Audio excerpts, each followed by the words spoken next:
60 రోజుల్లో మీతో ఇంగ్లీష్ అద్భుతంగా మాట్లాడిస్తాం. వెంటనే కాల్ చేసి జాయిన్ అవ్వండి. హలో నమస్తే, వెల్కమ్ టు సుమన్ టీవీ. ప్రస్తుతం మనతో మోటివేషనల్ స్పీకర్ విద్యారాణి గారు ఉన్నారు. వీరితో ఈరోజు కొన్ని విషయాలు మనం డిస్కస్ చేద్దాం. హలో అండి, నమస్తే. నమస్కారం కీర్తి గారు. మనం రిలేషన్షిప్స్లో గురించి మీరు మాకు చాలా వీడియోస్ అన్నిలో షేర్ చేశారు, అన్నీ కూడా ఇన్ఫర్మేషన్.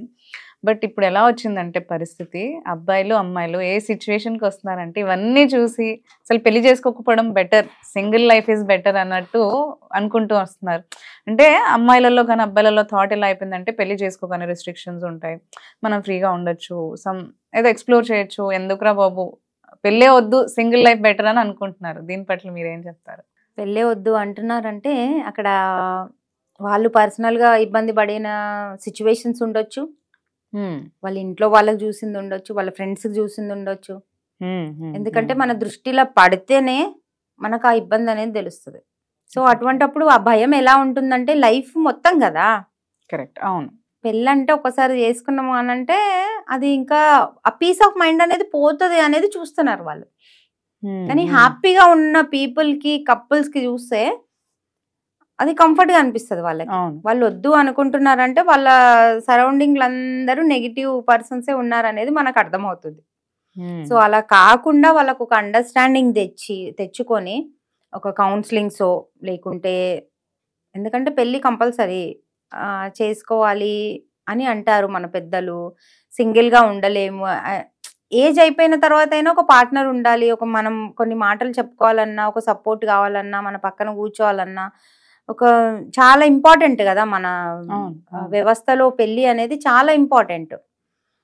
అది ఎలా ఉంటది అనేది పక్కన పెడితే ఏ పర్సన్ లో అయినా గొడవలు వస్తాయి. అదే పట్టుకొని కూర్చుంటే ఎవరికి పెళ్ళిళ్ళు కావు. అలా అంటే 99% జనాలందరి కాపురాలలో గొడవలే ఉంటాయి. అది ఉండకుండా ఉండదు. కానీ వాళ్ళకి ఏంటంటే అంత మేము తట్టుకోగలుగుతామా అనేది భయం ఉంటది వాళ్ళకి. లేకుంటే వాళ్ళు మాట్లాడే వాళ్ళందరూ ఫ్రెండ్స్ కావచ్చు, చుట్టాలు కావచ్చు, కంప్లీట్ గా నెగిటివ్ నెగిటివ్ నెగిటివ్ చెప్తుంటే వాళ్ళకి ఆ భయం అనేది కూర్చొని అసలు పెళ్ళే వద్దు. లేకుంటే వాళ్ళకి ఏదన్నా లవ్ అఫేర్ ఏదన్నా ఉంటే వాళ్ళు మోసం చేసి వెళ్ళిపోతే అది పట్టుకుంటది. ఎగ్జాక్ట్లీ. అమ్మో లవ్ చేయొద్దు, అమ్మో పెళ్లి చేసుకోవద్దు, పెళ్లి చేసుకుంటే లేకుంటే వాళ్ళు డబ్బులు తినేసి వెళ్ళిపోయినా, లేకుంటే ఇక్కడ మోసం చేసి వెళ్ళిపోయినా అదే ఉంటది అనమాట. కానీ సెకండ్ ఛాన్స్ అనేది ప్రతి ఒక్కరికి ఉంటుంది. అండర్స్టాండింగ్ మనం చేసుకొని కౌన్సిలింగ్స్ తీసుకుంటారో లేకుంటే ఒక పర్సన్ కి చూసి కంప్లీట్ గా మాట్లాడుకొని ఇద్దరు కమ్యూనికేషన్ అనేది మనకి ఇంపార్టెంట్. అది చూసుకొని చేసుకుంటే ఏ భయాలు ఉండవు. కానీ అక్కడ ఉంది అని అంటే కంప్లీట్ నెగిటివ్ లో ఉన్నారు కాబట్టి ఉంటుంది కీర్తి. అంటే చాలా మంది కంప్లైంట్స్ ఏంటి అంటే మీరు ఇప్పుడు అన్నట్టు పాస్ట్ హిస్టరీ ఏదన్నా ఉన్నదాన్ని బట్టి పొసెసివ్ ఉంటారు, రిస్ట్రిక్ట్ చేస్తారు, డ్రెస్ గురించి రిస్ట్రిక్ట్ చేస్తారు, ప్లేసెస్ గురించి రిస్ట్రిక్ట్ చేస్తారు. ఇలా అయితే మనం ఎట్లయినా వెళ్ళొచ్చు, ఎక్స్ప్లోర్ చేయొచ్చు, మన ఓన్గా ఉండొచ్చు, అండ్ ఎక్స్పెక్టేషన్స్ ఉండవు కదా వాళ్ళకి ఇచ్చేయాలని అంటుంటారు. మరి ఇది ఎంతవరకు సపోర్ట్ చేయొచ్చు అంటారు? సపోర్ట్ అంటే ఇప్పుడు ఎలా ఉంటుందంటే కొందరు చెప్తే వినేవాళ్ళు ఉంటారు. పెళ్ళైన తర్వాత ఇలా ఉండాలి అని అంటే యాక్సెప్ట్ చేయరు. కొందరు ఎలా ఉంటారంటే పెళ్లి కాకముందు మేము ఇలా ఉన్నాము, పెళ్ళైన తర్వాత ఇలా ఉండాలి అని అంటే అవును కదా. అంటే అది ఒక లిమిట్ కూడా ఉంటుంది, ఒక బౌండరీ కూడా ఉంటుంది. అది చూసుకొని ఉంటే నో ప్రాబ్లం. కానీ పెళ్ళైన తర్వాత వీళ్ళు రెస్ట్రిక్ట్ చేయడము, హర్రాస్ చేయడము చాలా ఉంది అని అంటే అదైతే రాంగ్ ఎలాగో. కానీ లిమిట్ లో కూడా మేము ఉండలేము, కనీసం పూజలకు కూడా మేము చీర కట్టుకోలేము తల్లి అని అంటే అటువంటి వాళ్ళు పెళ్లి చేసుకోకపోవడమే బెస్ట్ కదా. లేదు మేము ప్రతి ఒక్కటి ఫ్రీడమ్ ఉండాలి, ప్రతి ఒక్కటి ఫ్రీడమ్ ఉండాలి కాదు. ఆ ఫ్రీడమ్కి కూడా ఒక లిమిట్ అనేది ఉంటుంది. మరీ టూ మచ్గా అయితే అందరూ చెయ్యరు. చేసే వాళ్ళు మటుకు పెళ్లి చేసుకోకపోవడమే బెటర్. అది ఎట్లా ఉంటుందంటే 3-4 ముచ్చట్లాగా ఉంటుంది అనమాట. అటువంటి వాళ్ళు చేసుకోకపోవడం బెటర్. కాకపోతే ఈ భయం ఉండి అన్ని బాగుండి భయం ఉన్న వాళ్ళకి మట్టుకంటే ఏంది అని అంటే పెళ్ళైన తర్వాత కొంచెం చేంజ్ అవుతుంది అట్మాస్ఫియర్, పర్సన్స్, ఎవ్రీథింగ్. మనం పెళ్లి కాకముందు ఇలా ఉన్నాము అని అంటే పెళ్ళైన తర్వాత కొంచెం కంప్లీట్ గా కాకుండా కొంచెమైనా చేంజ్ కావాలి. కాకపోతే అంత భయం ఉంది అని అంటే మీరు చేసుకునే వాళ్ళతోని మీరు మాట్లాడుకొని ఇలా కాదు ఇలా మీకు ఎవ్రీథింగ్ మాట్లాడుకోవచ్చు, ప్రాబ్లం లేదు. ఎందుకంటే అప్పుడు మట్టుకి ఓకే ఓకే అనేసి తర్వాత ఇబ్బంది పెట్టొద్దు కదా, కరెక్ట్. ఇబ్బంది పడొద్దు కదా. రెండు సైడ్లు చూసుకోవాలి మనం. ఎందుకంటే వాళ్ళకైనా ఇబ్బంది, మనకైనా ఇబ్బంది. ఊరికి అది పిల్లలాటలాగా అయిపోతుంది. సో క్లియర్ గా క్లారిటీగా మాట్లాడుకొని చేసుకుంటే నో ప్రాబ్లం దానికి. కానీ చేసుకొని అందంగా ఉంటే, అర్థం చేసుకొని ఉంటే చాలా బాగుంటది. అప్పుడు వాళ్ళ భయాలు తీసేయాలి. ఒక పర్సన్ చేసిరు కదా ఇంకోళ్ళు చేస్తారు అనేది రూల్ ఏం లేదు, అదేం లేదు కదా. వాళ్ళ మైండ్ సెట్ వాళ్ళది ఏముందో అలా జరిగిపోయింది. కానీ అందరు అలా ఉండరు కదా. ఇప్పుడు 40 దాటిన వాళ్ళు కూడా చేసుకుంటున్నారు, 50 దాటిన వాళ్ళు కూడా చేసుకుంటున్నారు.